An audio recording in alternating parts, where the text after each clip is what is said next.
Hello, my friends. Welcome to the Sky is Blue podcast. I'm your host, John Enos. This is episode 3, More Stories of the Resistance. I'm popping on to give this introduction because this episode is slightly unusual. First of all, it's photographed in the vertical format instead of the horizontal, meant more to look on iPhones. It's more casual. I inserted this episode because I got so many requests after posting my video, 3 Wonderful Germans, that to tell more stories of that I grew up with around my parents and grandparents' involvement in global conflict. And so I am sharing some of those stories here, but more casually, not really part of The Sky is Blue, but I guess it is now, episode 3. I did come on to do a little bit of housekeeping. I think the schedule I'm settling into is to release new episodes every Sunday. So that will be my commitment for the foreseeable future, to try and get an episode out to you every week. Released on Sundays, try and record them on Fridays. We'll see how that goes. All right, here's episode 3. Enjoy. Hey, if you have stories, I would love for you to share them in the comments for our community to read. It's I've already had some of that happen over on TikTok, and it's been pretty cool to get some feedback and just hear some of the amazing experiences that some of our ancestors have had. All right, take care. I love you. Enjoy the episode. Ciao. So I've been getting a lot of requests to tell more stories from the resistance from World War II. A lot of you have reached out in comments that you found those stories very interesting. And it's not that often that you come across them anymore. And I realize that's true, especially when my youngest sister reached out to me and said, hey, thanks for posting that story that's in my video, 3 Wonderful Germans. She said, I'd never heard that story. And it blew me away. But then I realized, well, yeah. So I'm the eldest of 5. And there is a 14-year difference between me and my youngest sister. So then, accounting for the time she had to grow up enough to be old enough to understand stories and remember them. So really, we have a completely 20-year different perspective. And 20 years is that time when the older generation dies and are not around anymore and not telling stories around the campfire, right? Or around the dinner table. And so I realized that even my own siblings maybe have not heard some of these stories because they do, in fact, come from a pretty young age. My mother and father, were very young when I was still young. And I remember them in their 20s and 30s. And they were quite different then. Of course, we all are. I was quite different in my 20s and 30s than I am now. But different, not just in physical, how they presented themselves or look, but, different goals and dreams and, different passions. And things change as you get older. And so some of the things that they were really into when they were young, maybe less so as they were older and struggling with other issues. But I got a lot of kind of around the campfire stories.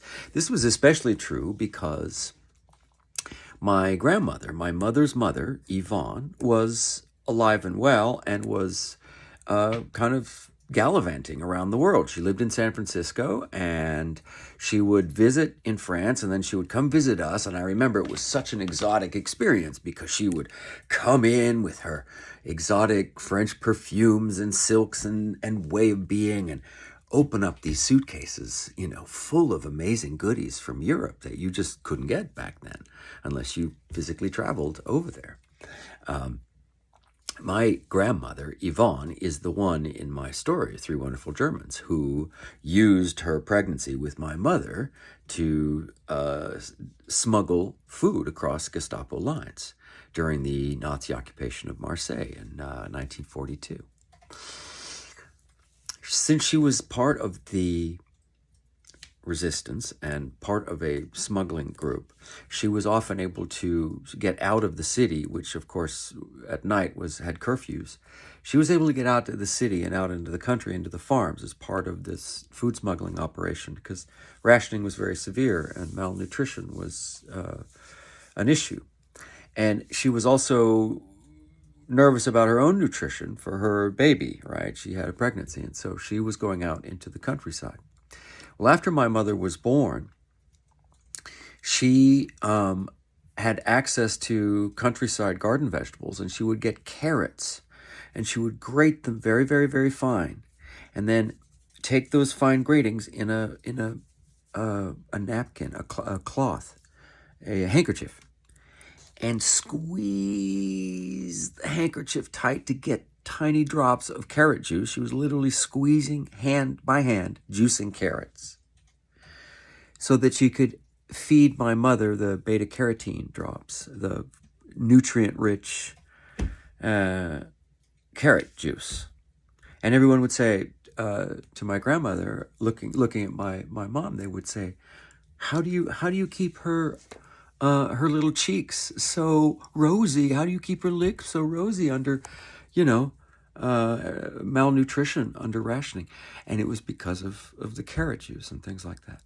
The sacrifice and the resilience that the family went through. I heard. So, she would tell stories, and then, and there were uncles, family friends who came from that time, who would also tell these exotic stories, regale us with things that sounded like they came straight out of James Bond, literally like an uncle who to this day, in my mind, when I think of James Bond, I actually think of him. I was maybe, how old, 7, 8, when I'm hearing these stories, looking up to these guys like, wow, these are the real deal. And this is, of course, in the era when the classic James Bond movies were coming out, and it had a big impact on me. So I meld those archetypes together with my actual uncles. Well, they weren't my actual uncles, but these friends of family.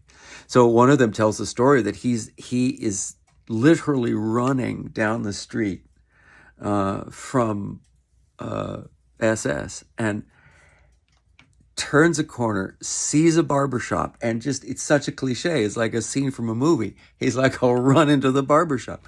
Runs into the barbershop, says, I'm being chased by the Gestapo. They instantly snap to action, throw one guy out of the seat.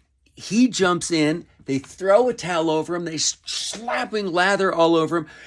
Just as the soldiers run by, they're slowing down just to a normal pace, pretending they're shaving, just perfectly acting. Officers look in, run on by. The second the officers run by, they leap up. Turns out they're a resistance cell. They leap up. There's a false door in the back of the building. They hustle him through it, and within hours, they've got him escaped. He just happened to walk into an organized cell resistance that had an underground railroad that he could get out. Stuff like that. And being told these stories while I was tiny by the people who had lived it, had a big impact on me. So I've told you about my grandmother, Yvonne, who was hardcore, and she was amazing. I knew her. She lived until I was an older teenager. In fact, I was off at college when she passed. And in her later years, I swear to you, she went out dancing in Texas. She came and lived with us toward the end of her life. She would go out dancing in a leather miniskirt to Texas honky-tonk clubs in her 70s, right? Just amazing. Well, her husband, my grandfather, Alfredo Giorgi, was Italian, so I'm half French, half Italian. Only he was so offended by the fascist movement, Mussolini's fascists in Italy, that he left Italy, moved to France, changed his name to Fred instead of Alfredo, like a GI, and refused to speak Italian thereafter, which was a thorn in my mother's side, because she really wanted to learn Italian, and it should have been her second language, as she was half Italian. But it wasn't until she was an adult. It just didn't get spoken in the home. So as an adult, she struggled to learn Italian.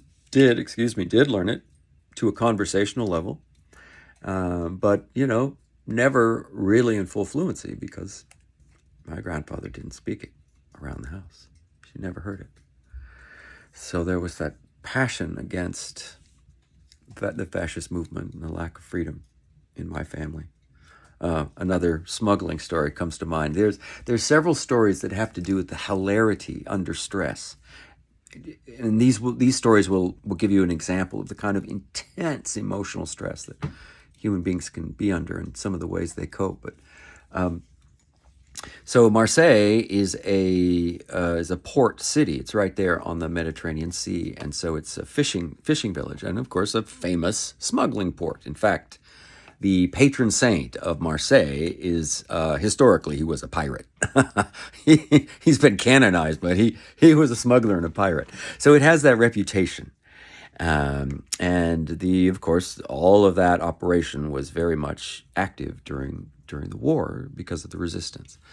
And so every day as the fishing catch would come in, the guards, the Nazi guards, would line up, and as they'd come up, they would frisk everybody on the ship. They were coming off the fishing boats, and they would inspect the boats to make sure that they were not ferrying contraband or people or what have you, which of course they always were. So it was a constant high risk operation. And they would often the fishermen would wear these kind of pantaloon type style pants at the time. This in the 40s, it was still an old fashioned kind of seagoing garb, and the bagginess would allow them to strap fish, the best catch, right, of fish, to their legs to bring home to their families, because all the best fish went straight to the occupying force and not to their families when they were being starved under rationing. So protein, especially seafood, was highly prized. So they would try to smuggle what they could. But the Gestapo had a habit that they would beat you with whatever they caught you with. So, if you were smuggling weapons, they would pistol whip you. If you, whatever they had. So one of these resistance guys tells the story that one of the guys in their crew, they had caught an amazing fish. And he's like, I'm not giving this one away. But it was so long that it basically was his whole leg. It was the length of his leg. So he straps it to his leg. So he's basically walking peg leg, like a pirate. Like he's injured, because he's got a fish strapped to his leg. And they line them all up. And they start going down the line, inspecting, frisking the men. And as they're proceeding towards him, he begins to imagine what it will be like if they find this giant fish and if they beat him with the giant fish. And suddenly this almost cartoonish image, it just shows you the stress, the hilarity of, this is life and death here, right? This is war. He suddenly imagines being whacked with this giant fish, and it strikes him like a vaudeville stunt, right? Like the most slapstick, hilarious thing. It's like Dumb and Dumber, right? He just begins to laugh uncontrollably, just, trying to suppress it. And the more he suppresses his laughter, the worse it gets, of course, as you know. And of course, the guards are like, why are you laughing? Shut up. Why are you laughing? And then they're suspicious. And they think he's laughing. They think he's laughing because they're not finding contraband on the guys that they are frisking down the line. So they go back and they keep going back and re-frisking the guys they were frisking while he was laughing. But he's laughing randomly about a fantasy in his own head of being hit with this fish. And they're so flustered and so mad that they eventually do come over and just hit him and say, shut up, and let everybody go, because they frisked the other guys like 5 times and they never frisk him, even though he's just boldly laughing at the whole situation and calling attention to himself in the worst possible way. And they get away with it and they get this fish. And feed all the families of the crew that night. Stuff like that. Things that would make amazing scenes in movies. I grew up at the dinner table, hearing these kind of things. And they weren't always as quote unquote comical or happy. We might laugh about it afterwards, but again, as I say, put under life and death stress, some of these situations do cause hilarity, but in a way of relieving the kind of stress that I can't imagine being under. Another story they would tell, kind of similar to the laughing one, is so they had a plan to go blow something up. It was a munitions dump or something. I honestly can't remember the details. It's been 40 years since I've heard these stories. But which is a point I wanted to make, like before, even with my sister, 14 years difference, 20 years not having heard these stories. I read about this study that they did in England, where they asked locals about historical places that they knew the story of, so they knew the answers to the questions, but they would just ask them as if they were curious, oh, what's the folklore of this church or this person or the statue, whatever. And so they could do a study of what they were trying to determine is how quickly the memory of details lasts in a culture, stories passed down.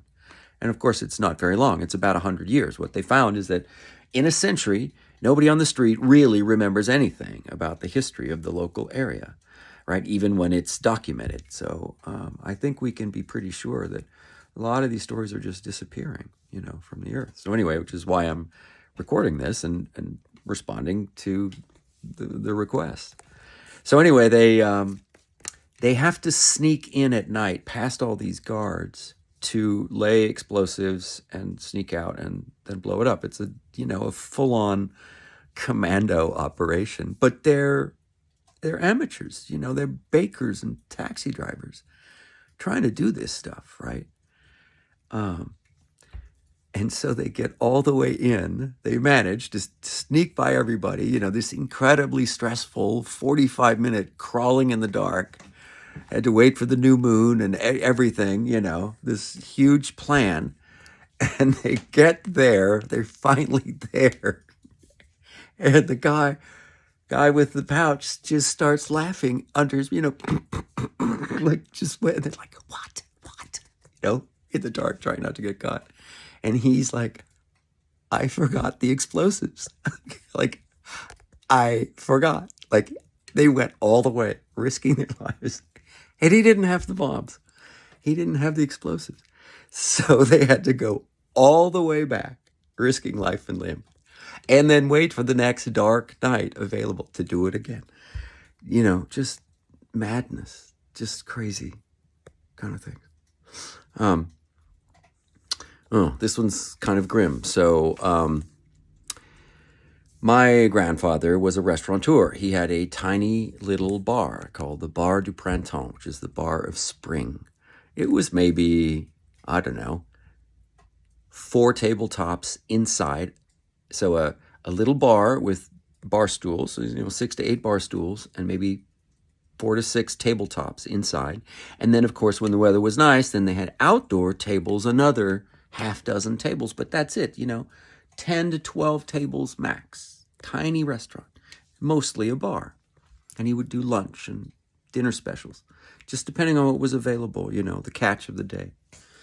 And as a side story, so when I was, I lived over in France for a while when I was an infant, and of course have no active memory of that. Then again, for almost a year, I think it was like 9 months, when I was around 7 years old. Then again, between the ages of 19 and 21, and then again briefly thereafter, I don't remember what year.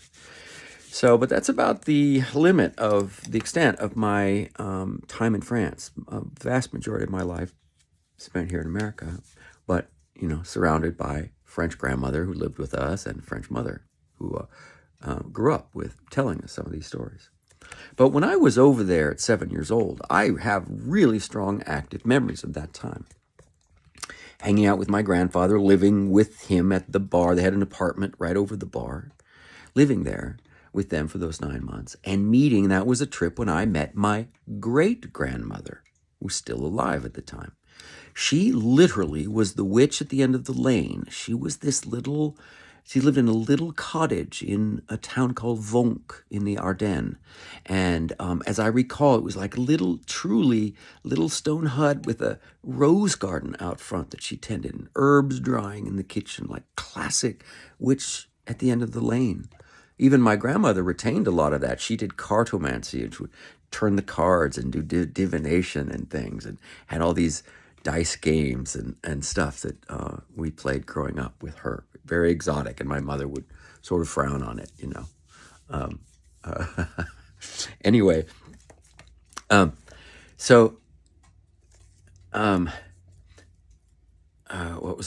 which one was I gonna tell?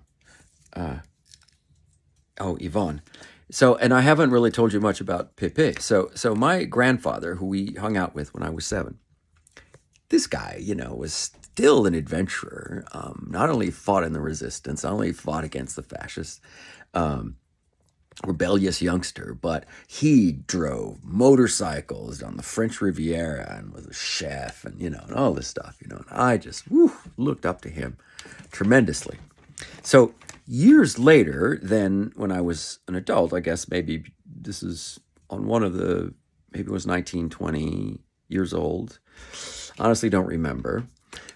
So I was there for other reasons on business and hadn't actually scheduled to meet family, and that wasn't what the trip was for. But I was going through Nice. This was Nice, France. So my mother was born in Marseille, but then after the war, they moved to Nice, and she really spent the rest of her life in Nice, France, down the coast, and that's where the bar was.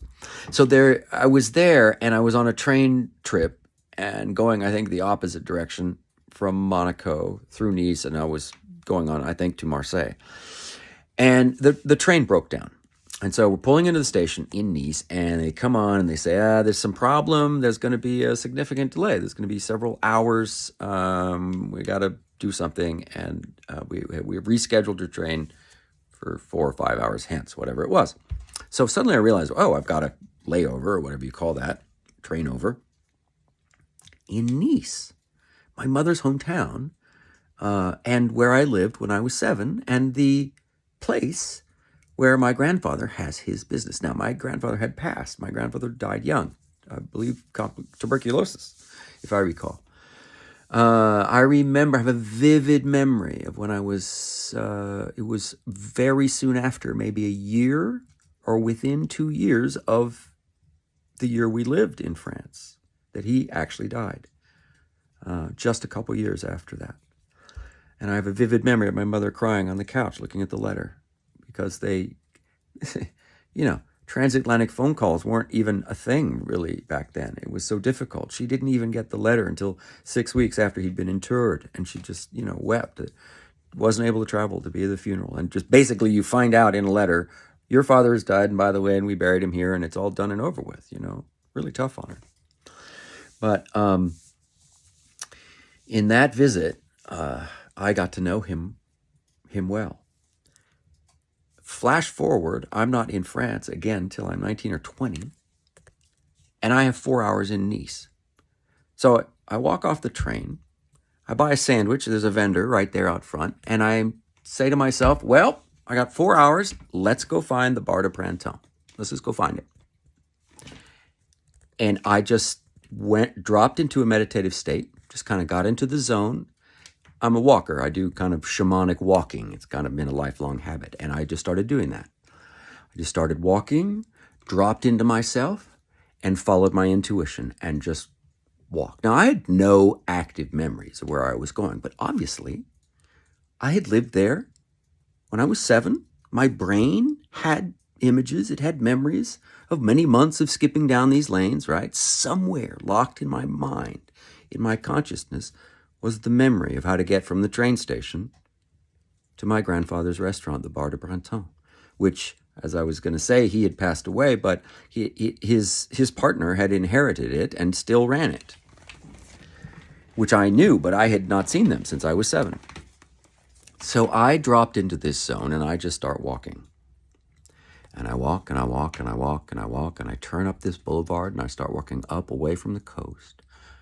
And all of a sudden, things are starting to get familiar. And I'm like, oh my gosh, I think I know where I am. Oh my gosh, I think I found it. And I go around this corner and I go up to where I think it's going to be. And it's not there. And I'm like, oh, darn, I was so disappointed. I'm like, well, I really built up my hopes and it wasn't there. So I kind of mopingly walked around one more block and there it was. Bar du Printemps. The little place. I have photos of me as a tiny kid, 7, sitting out front with my grandpa wearing like a sailor cap. There it was. There it was. So I was like, just amazed. And so I walk in through the door and it's, lunchtime. And so there's maybe the little lunch rush. There's maybe a dozen people in there, but that's it. A dozen people, but it's semi-crowded little place. I walk through the door and the place gets silent, completely silent. And every head turns to me blank, just staring at me. And I'm like, oh, and I'm, a bit autistic, a little neurodivergent. This was tough. This was a whole adventure that I'm kind of outside my comfort zone. It was a shamanic spiritual experience, frankly. And I just blurted out, hi, I'm the grandson of Alfredo Giorgi, and I think this is my... And as soon as those words were out of my mouth, there was this collective gasp, oh God, of relief. They were like, we thought you were the ghost of your grandfather. You look so much like him. You look like him at 19 or however old I was. They were like, spitting image. We couldn't believe it. They were like, we thought it was a collective hallucination. And then when you spoke, I'm the grandson, it was like, oh my God, he is the grandson. There he is. So I got to spend this spectacular day with all these people, all of whom knew my grandfather, and many of whom were actually these resistance uncles, who, still around, old guys. May have even been the moment when they took me to show me the bullet marks in the alleyways. I honestly don't remember when that happened. Oh, so, just amazing.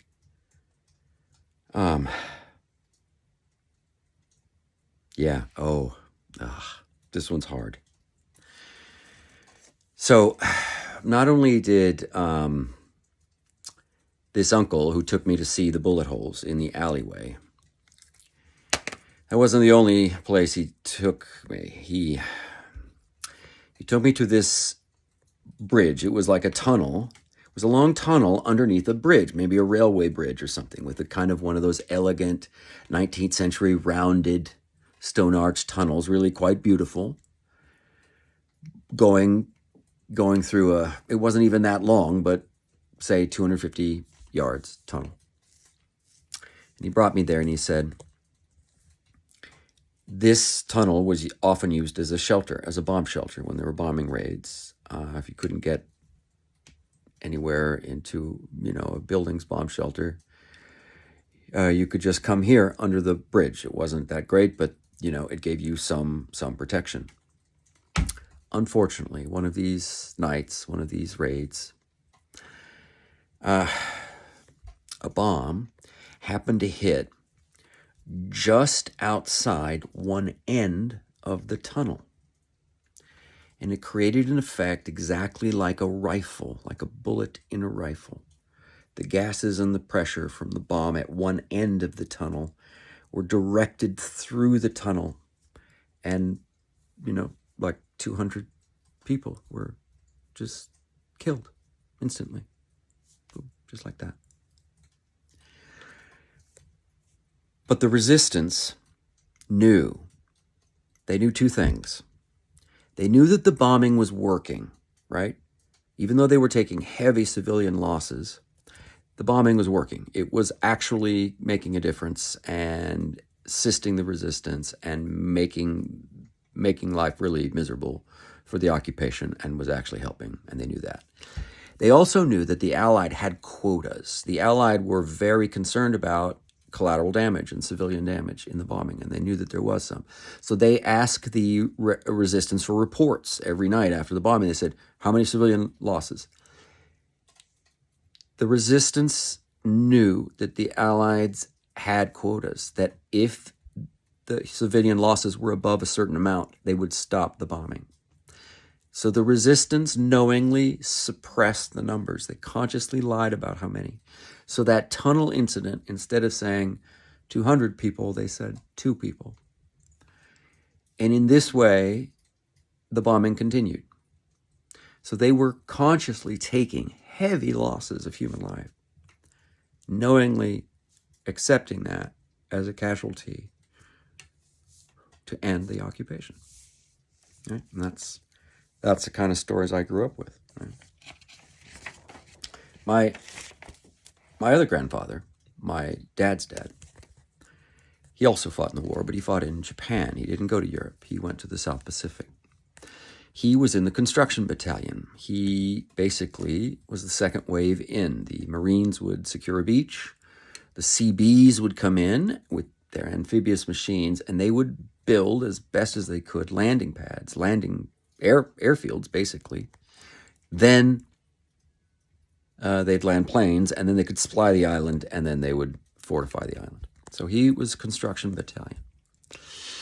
And he would rarely tell stories about the war, but one I recall that he told was, so they built these runways out of whatever they had, and they were pretty rough and tumble, crushed oyster shells or whatever it was. And he said one time there was a plane that had been out on a bombing run, and a bomb, this is very much an analog time, right, in the 40s, a bomb had failed to release from the bottom of the plane, and it was dangling on one of the attachments at the rear.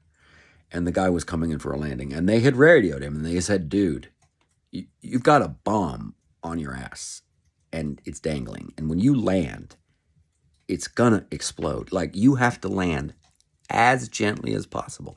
Well, how do you land gently in one of these old, awful Spitfire kind of planes? I don't even know what they were. They maybe even were Spitfires in Europe. Anyway, you World War II historians can tell me. It was gonna Corsair. It was Corsair. It was the kind of bent wing thing, maybe. I don't remember. Anyway, so this guy came in, trying to feather the entry, trying to just land as gently as possible. He hit that gravel airstrip, and that bomb went boom and blew up the back of the plane, shearing the plane in half. Immediately behind the pilot's back was a metal bulkhead. It polished the backside of that bulkhead to mirror finish like glass, but he survived. Inside the cockpit, it just went boom, vaporized the back of the plane, polished the back of his seat, blew out his hearing. He couldn't hear for 6 weeks.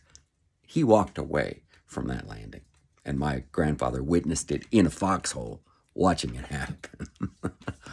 just crazy. Another family story we tell about grandfather's experience is that soft serve ice cream had just been invented, and they served it to the troops first.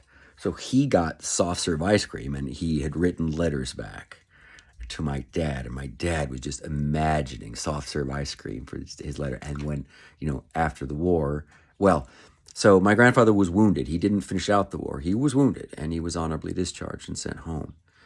And as he recouped, then civilians got soft serve ice cream, and my father had an active memory of going with his dad to get soft serve ice cream after he had come back from the war. But my grandfather died young. He died of a heart attack. I have now lived longer than my grandfather did.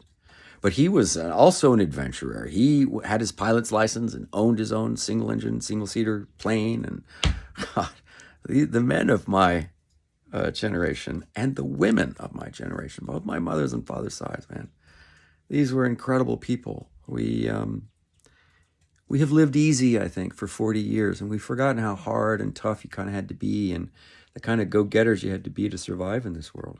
It's just very interesting. So the last set of war stories I want to tell, they're very kind of indirect war stories because they're not me or my family, but one of my great teachers in college and just after graduation, had the biggest impact on me in the creative mentorship was a man named Tad Danielewski.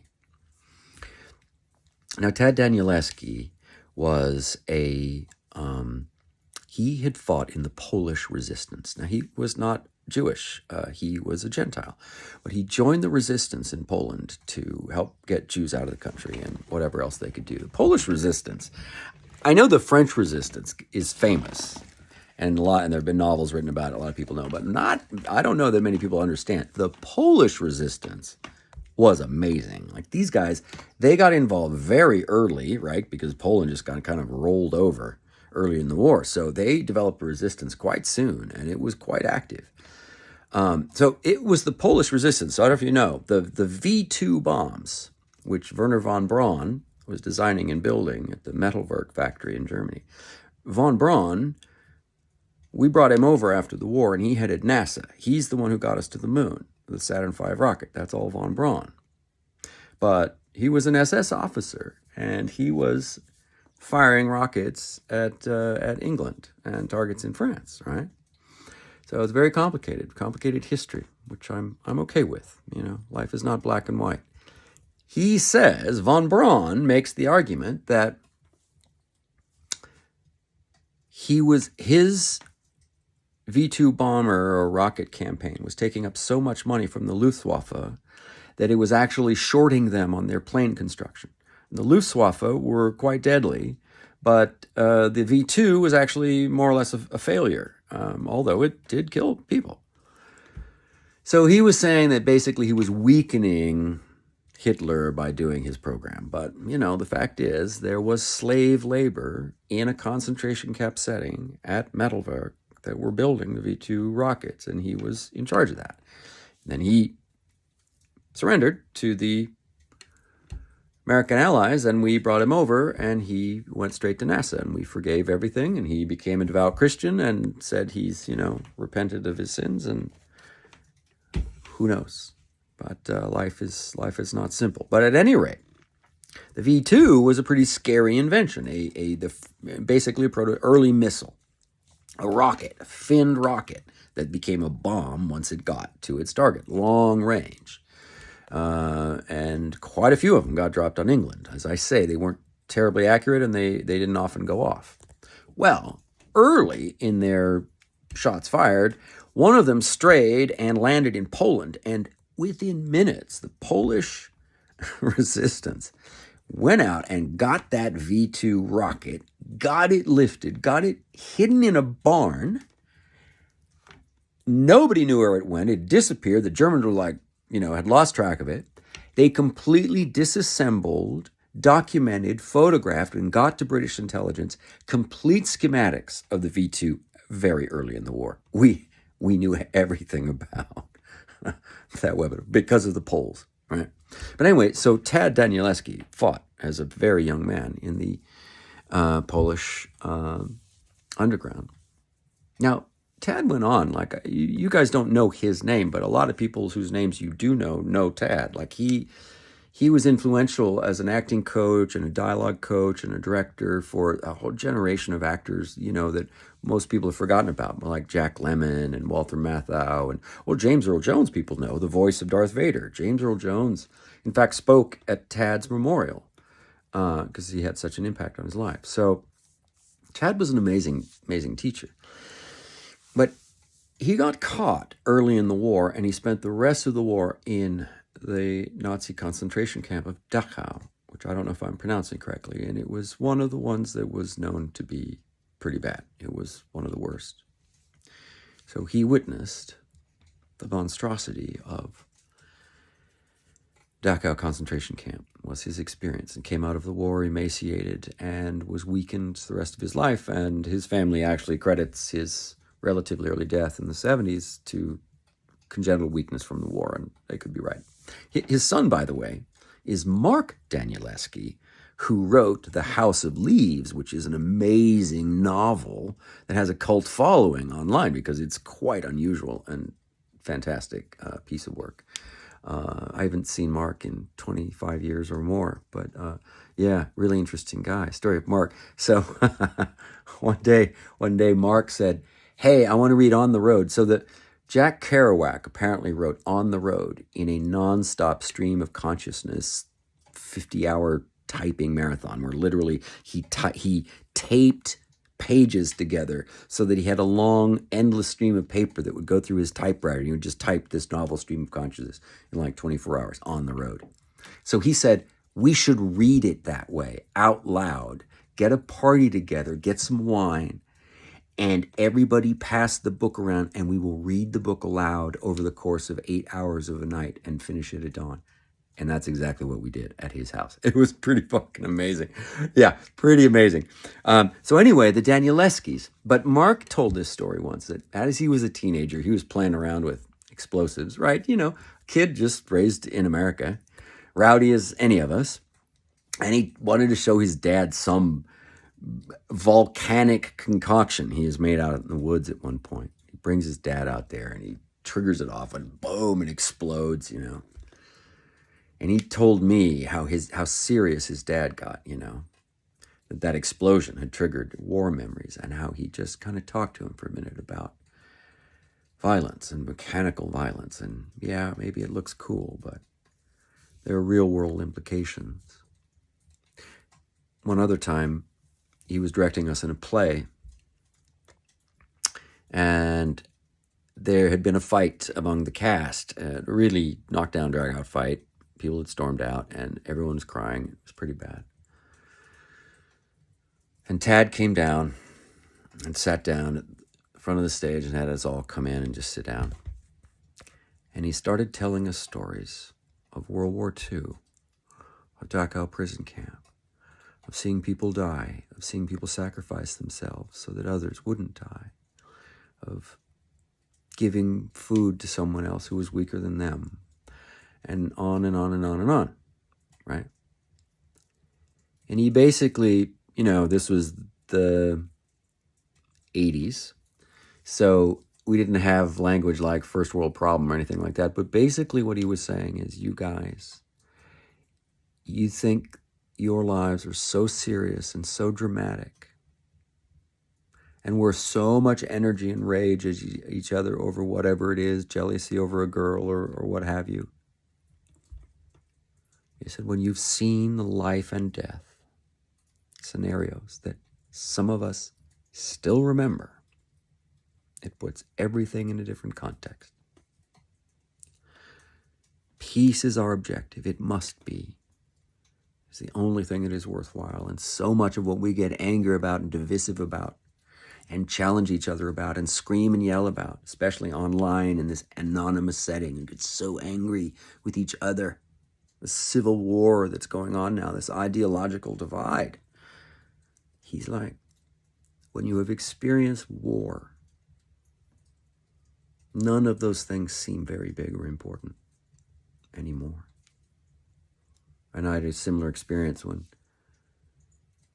first property I had bought, I had actually bought it in conjunction with some family members, and it was complicated finances, and we were not making payments, and things were messed up, and I was in the process of losing the house. And I had had such huge anxiety. You know, I'm autistic and can't open letters and can't deal with institutions, and anything technical or official really stresses me out. And so I was losing it over this house.